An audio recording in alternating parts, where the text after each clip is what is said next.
I met the man I tried to kill in a restaurant in Ho Chi Minh City, 14 years after the war ended, 14 years after I came home, 14 years of trying to forget.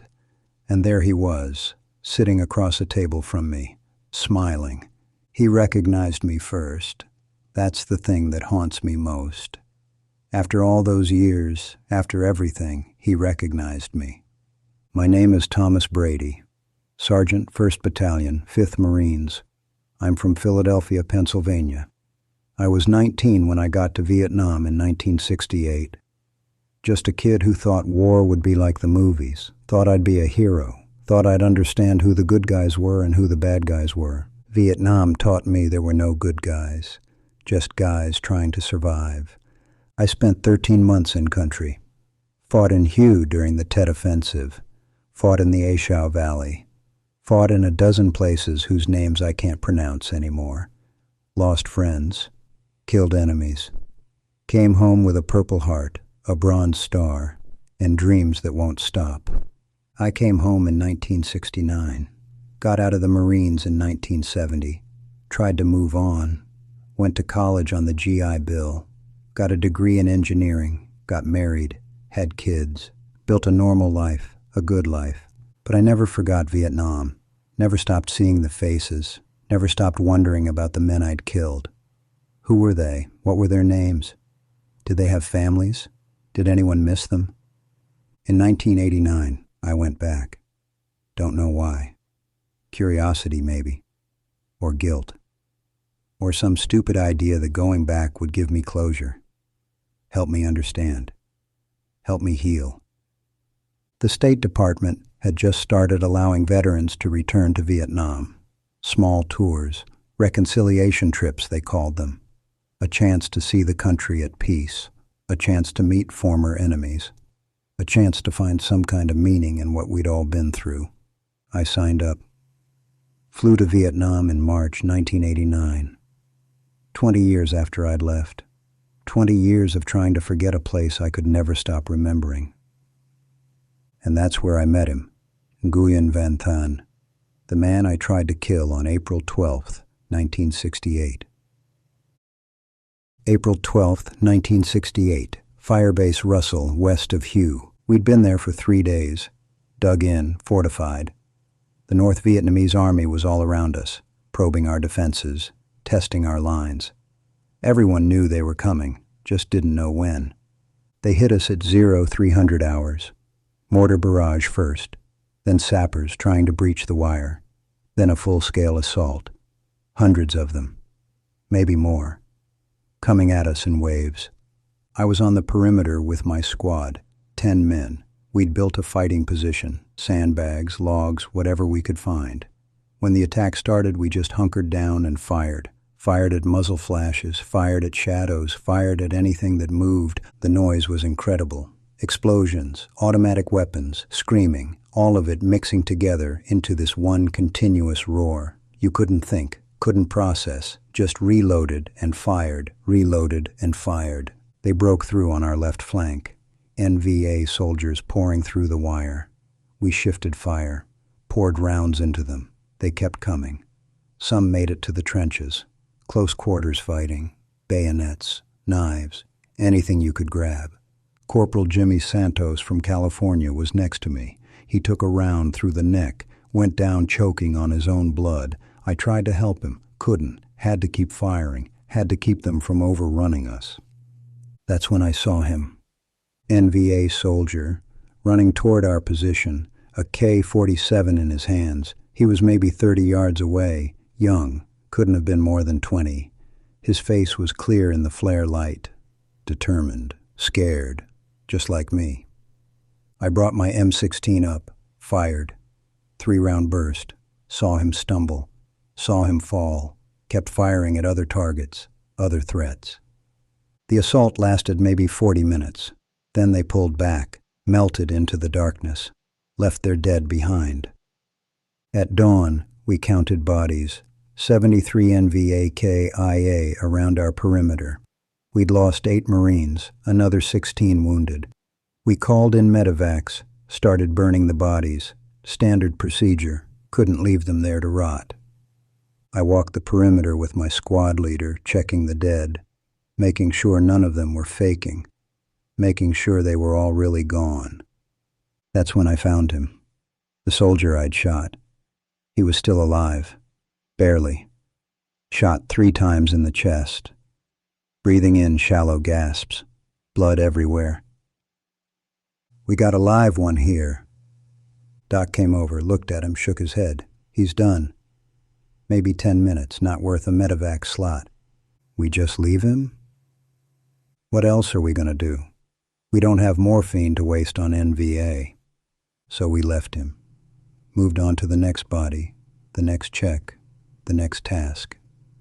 I looked back once, saw him lying there, eyes open, staring at the sky, dying alone in the mud. That image stayed with me. 21 years later, I can still see it perfectly. His face, his eyes, the way his chest moved with each struggling breath, the blood pooling around him. I never knew if he died, never went back to check. Just assumed he had. How could he not? 3 rounds to the chest, no medical attention, just bleeding out in a firebase in the middle of nowhere. I added him to the list of men I'd killed, the list of faces I saw when I closed my eyes, the list I carried everywhere I went. After the war, I tried not to think about it, tried not to think about any of it, but the faces wouldn't leave. The dying NVA soldier was always there, always staring at the sky, always dying. My wife noticed. She'd find me staring at nothing, lost in thought, lost in memory. "You okay, Tom?" "Yeah, fine. Just thinking." "About Vietnam?" "Yeah. Maybe you should talk to someone. A therapist, someone who..." "I'm fine. I don't need a therapist." But I wasn't fine, wasn't anywhere close to fine. I was still at Firebase Russell, still shooting, still watching men die, still walking away from that NVA soldier and letting him bleed out. The nightmares started in the 80s. Don't know why they waited so long. Maybe I'd been suppressing them. Maybe I'd finally reached some kind of breaking point. But they came. Almost every night. I'd be back at Firebase Russell, back in the fighting position. The NVA would be attacking. I'd shoot the young soldier, watch him fall. Then I'd walk over to him, and he'd look at me, not with hatred, not with anger, just with this sad, disappointed look, like he'd expected better from me. "Why did you leave me?" he'd ask, in perfect English. "Why didn't you help me?" "I couldn't. You were the enemy. I was dying. You could have helped." Then I'd wake up, covered in sweat, heart pounding.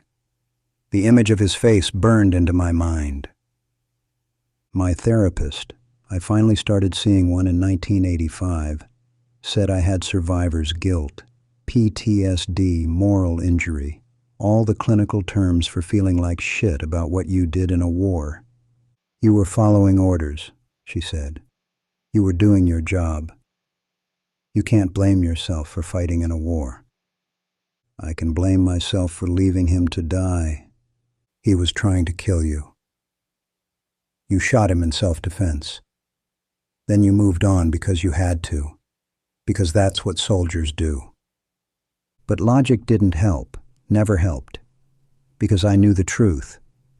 I'd shot a young man, watched him die, done nothing to ease his suffering, because he was the enemy, because his life didn't matter as much as mine, because that's what war teaches you, to value some lives and discard others. And now, 14 years later, I was in Vietnam, walking through the streets of Saigon. They called it Ho Chi Minh City now, trying to make sense of it all, trying to find some kind of peace. The tour group I was with had arranged a meeting. Former American soldiers meeting former NVA soldiers. Reconciliation, building bridges, all the hopeful language people use when they're trying to pretend war didn't break everyone it touched. I almost didn't go. Almost stayed at the hotel. What was the point? What could we possibly say to each other? But I went, because I had to, because maybe, somehow, it would help. The meeting was in a restaurant in District 1, small place, quiet. They'd reserved the back room for us, 8 American veterans, 8 Vietnamese veterans, a translator, some officials from both governments. Everyone was nervous. You could feel it, all of us wondering what to say, how to act, whether this was a good idea or a terrible mistake. The Vietnamese veterans came in, older now, gray hair, lined faces, but their eyes had that same look, the look veterans have, the look that says, we've seen things we can't unsee. We shook hands, awkward at first, formal. Then someone suggested we sit. Have tea. Just talk. I sat down at a table. 2 Vietnamese veterans sat across from me. The translator sat between us. One of them was older, maybe 60. He introduced himself as Tron, former colonel in the NVA, fought from 1965 to 1975. The other was younger, maybe 45. He introduced himself as Nguyen Van Than, former soldier, also fought from 1965 until the war ended. We made small talk, through the translator, where we'd served, what units, the polite questions veterans ask each other. Then Nguyen said something that made the translator pause. He wants to know if you were at Firebase Russell. In April 1968. My blood went cold. Yes, I was there. April 12th. Why? The translator spoke to Nguyen. Nguyen responded. His eyes were fixed on me, intense, searching. He says, he thinks he remembers you. He says he was there too. He was wounded in the assault, shot 3 times, left for dead. The room started spinning. This couldn't be happening. Couldn't be real. He says he lay there for 2 hours after the fighting stopped. He thought he was dying. Then some villagers found him, took him to a field hospital. He survived, barely. I stared at Nguyen, at his face, trying to see the young soldier from 21 years ago. The features were the same, older, weathered, but the same. It's you, I said. You're the one I shot. The translator translated. Nguyen nodded, smiled, actually smiled. He spoke again. The translator hesitated. What did he say? He says, he doesn't blame you. You were doing your job. He was doing his. That's what war is. He says he's glad you survived. Glad you made it home. I couldn't speak, couldn't process what I was hearing. This man I'd shot, left to die, dreamed about for 20 years. He was glad I survived. Tell him I'm sorry. Tell him I think about that day all the time. Tell him I should have helped him. Should have done something. The translator translated. Nguyen shook his head, spoke emphatically. He says there's nothing to apologize for. He would have killed you if he could. That was the war. It's over now. He wants to know if you can forgive yourself. I don't know, I said. I don't know if I can. We sat there for 3 hours, Nguyen and I, with the translator between us, just talking. He told me about his life, about growing up in a village north of Hanoi, about joining the army at 17 because everyone was joining, about believing he was fighting for his country's freedom, about the long march south down the Ho Chi Minh Trail, about the battles, about the friends he lost, about lying in the mud at Firebase Russell, bleeding, certain he was going to die. I was very afraid, he said through the translator, not of dying, but of dying alone, of no one knowing, of my mother never finding out what happened to me.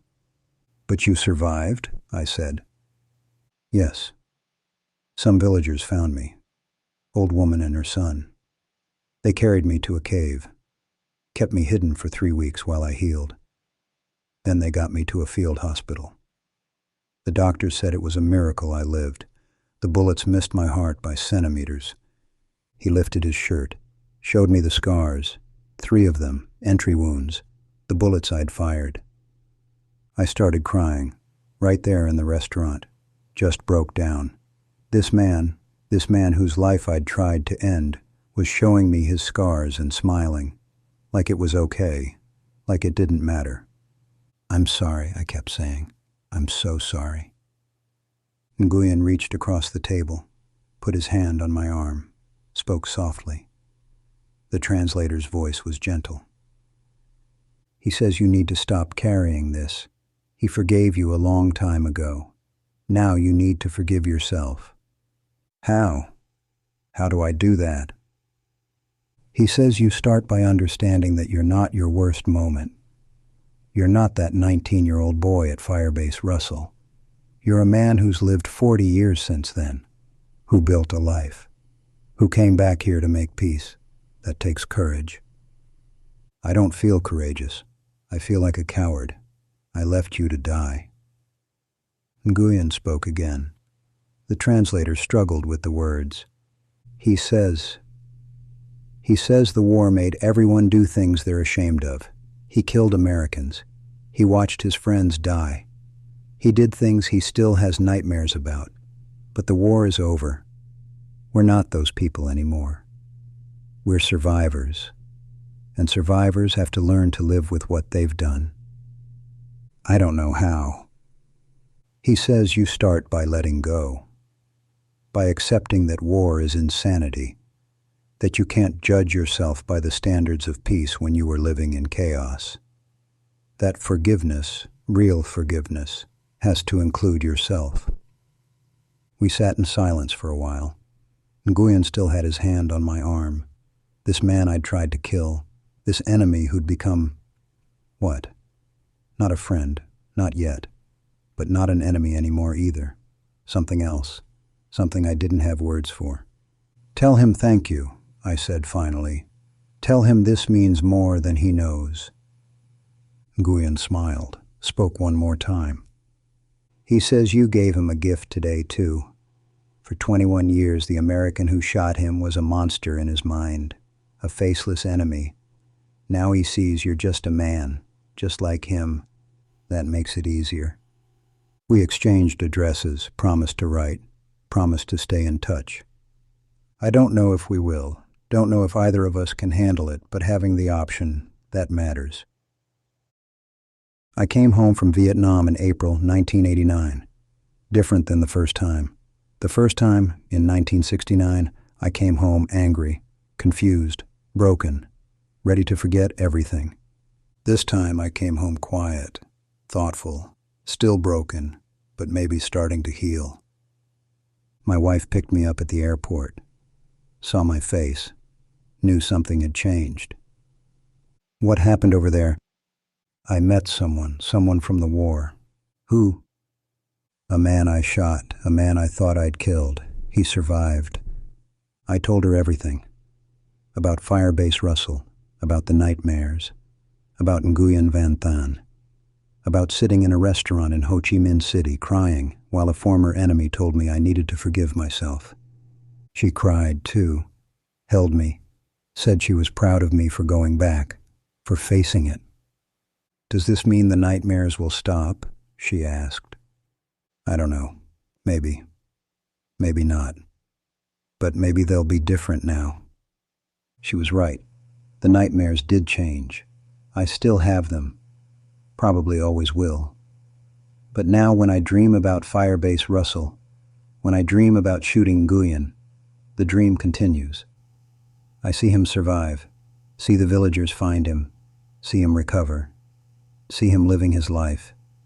It doesn't erase what I did, doesn't make it okay, but it makes it bearable, knowing he lived, knowing he forgave me, knowing he's out there somewhere, carrying his own scars, trying to make sense of his own nightmares. I wrote to him twice, in 1990 and 1991. sent letters through an organization that connected American and Vietnamese veterans. I don't know if he got them. He never wrote back. Maybe he did forgive me but didn't want to maintain contact. Maybe the letters never reached him. Maybe he's dead now. I'll never know.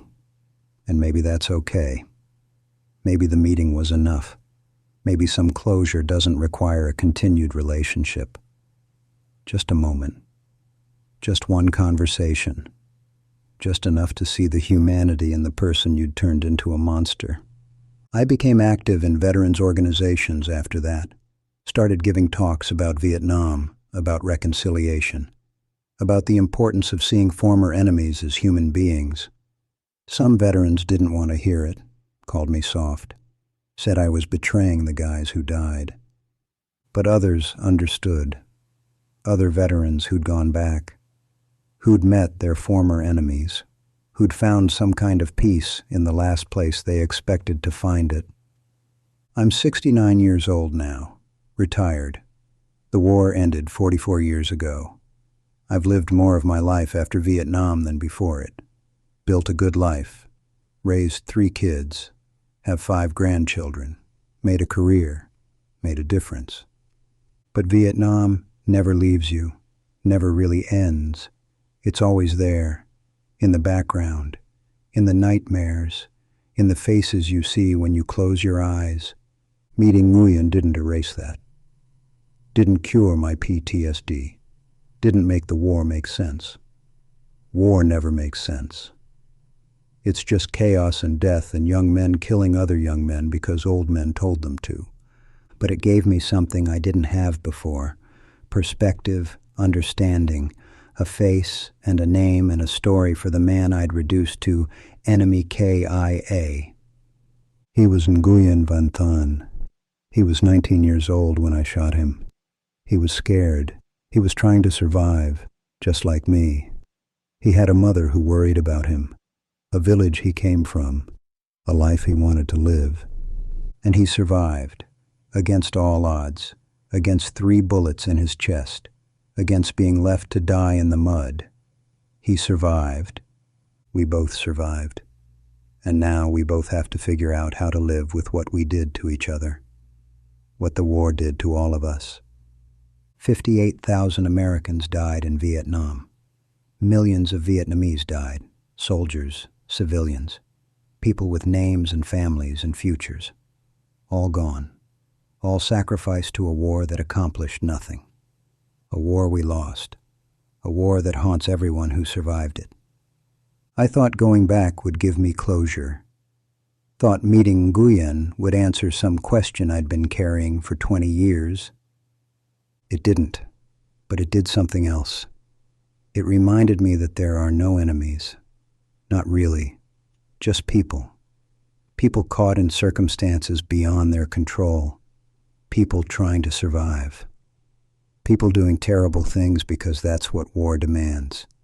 Nguyen tried to kill me. I shot him and left him to die.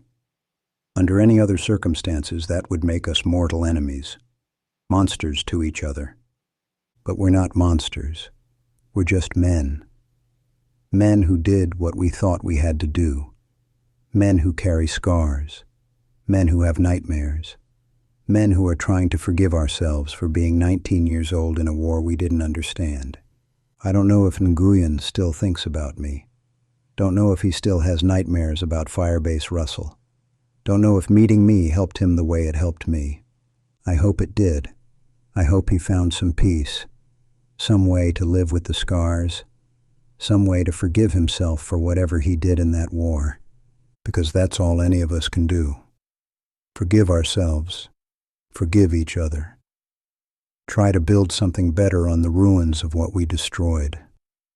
The war ended in 1975, but it's still going, still killing, still taking pieces of us, just slower now, quieter, hidden in nightmares and flashbacks and moments when a sound or a smell takes us right back. I met the man I tried to kill in a restaurant in Ho Chi Minh City, 21 years after I shot him. 14 years after the war ended. He forgave me. Told me I needed to forgive myself. Told me we weren't our worst moments. Told me the war was over. He was wrong about that last part. The war is not over.